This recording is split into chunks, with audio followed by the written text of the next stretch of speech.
Okay, good evening once again. Welcome to our daily question. So, once again, let us meditate upon God's words. Let us reflect on God's words, and then let us live our life with God's word. And it's very great that we should live our life with God's word, because we have no other way. We have no other way than to live our life with God's word, because that is the way that we can be with God and God can be with us, is when we accept our Lord Jesus Christ, when we obey our Lord Jesus Christ, when we love our Lord Jesus Christ, and then when we allow the Holy Spirit to live in us, because the Holy Spirit will be our advocate. We cannot see the Holy Spirit, but the Holy Spirit will be with us forever.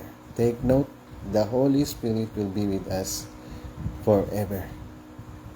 Because the Holy Spirit will guide us, will protect us, and at the same time will help us in order to understand the Word of God.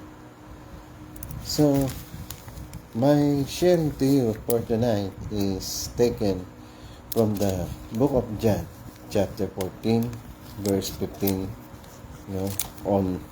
onwards. So, of course, sometimes when we love a person, we make promises, right? We make promises that we will do these things, we will do that, we will not do that, everything we promise, everything we promise that we are going to do a certain things because we love a person. But ironically, in human point of view, in human situation, the promise only is good as new. Promise is good only as new. However, when the time comes, then those promises become an empty promise.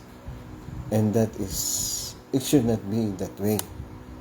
Similarly, that is not the way to be with our Lord Jesus Christ. That is not the way to follow our Lord Jesus Christ. Because when we follow our Lord Jesus Christ, our life is committed that we are going to live in accordance with His will.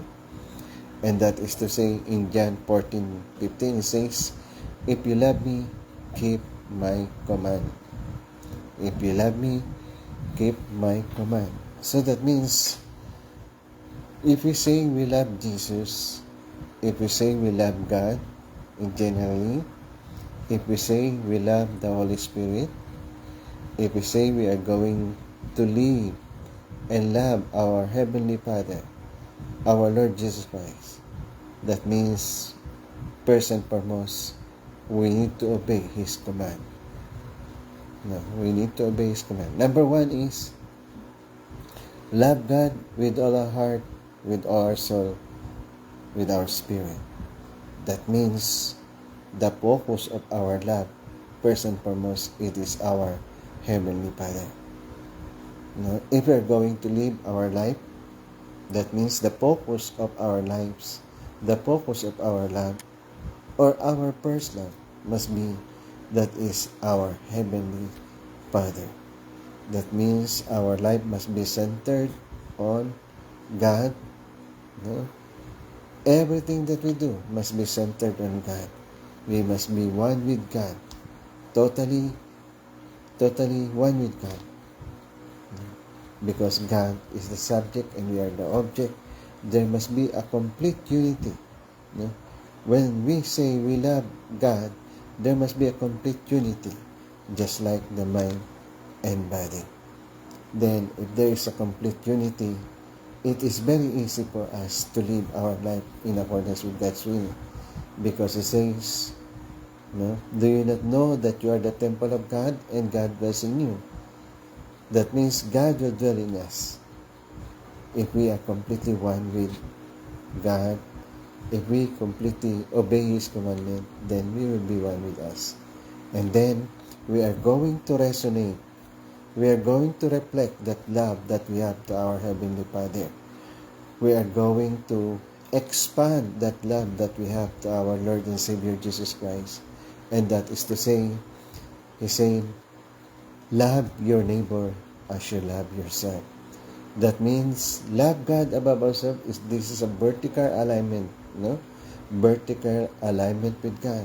That means our life must be vertically aligned with God. And then another thing is love your neighbor as you love yourself. That is horizontal alignment. That means our connection with our fellow human being, our connection with our neighbor must be always, there must be love. And the reflection of that love is respect and service to one another.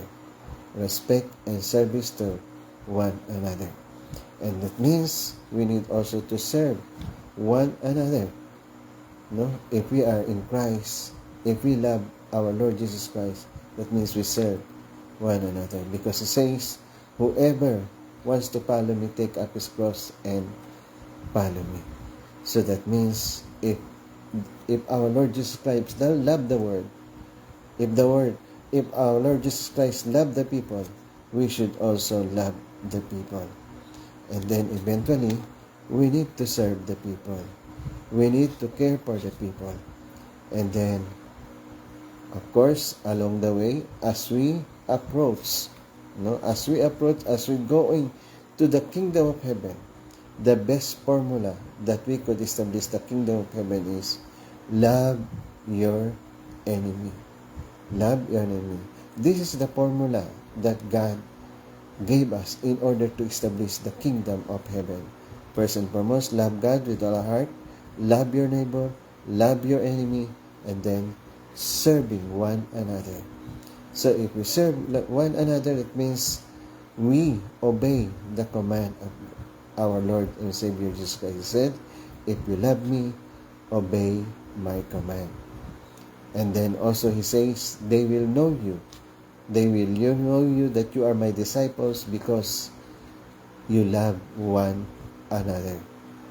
Love one another does not mean we will only love those people, those people who are close to us. But when we say love one another, that means it should be expanded.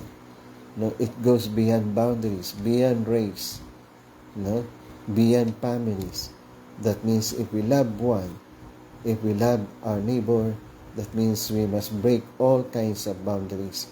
In loving one another, in loving God, there is no boundaries. That means we have to remove all kinds of boundaries. We need only to focus, to love God, to love our Lord Jesus Christ, then to love one another, to serve one another, and then also we must be sensitive enough, to the Holy Spirit, because that is the promise of our Lord Jesus Christ. I will not leave you alone, but I will give you another comforter, another one that who can be with you forever. So that means this Holy Spirit is invisible.